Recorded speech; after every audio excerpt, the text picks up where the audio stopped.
উফ বাবা, যা গরম পড়েছে! এই গরমে কিন্তু শুধুমাত্র সবসময় শুধু আইসক্রিম আইসক্রিম করে মনটা। তো চলো এই আইসক্রিমের রেসিপি কেমন করে বাড়িতে হেভি টেস্টি বানানো যায় সেটাই আজকে তোমাদের সাথে শেয়ার করব।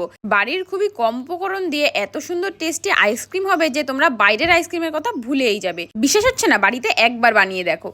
দেখো, এখানে নিয়ে নিয়েছি চিনি, এখানে গুঁড়ো দুধ, আর এখানে কিছুটা এলাচ গুঁড়ো করে নিয়েছি, আর তোমাদের দেখিয়ে দিয়েছিলাম যে কাজু নিয়েছি।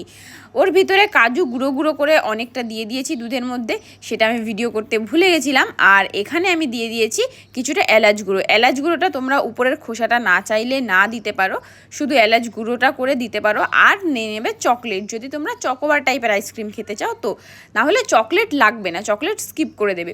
আর যদি চকোবার টাইপের আইসক্রিম খেতে চাও তাহলে এরকম কিছুটা ডার্ক চকলেট নিতে পারো বা ডেরি মিল্ক নিতে পারো, সেটাকে এরকম মেল্ট করে তারপরে এরকম একদম সাইডে সুন্দর করে সেট করে দেবে। দিয়ে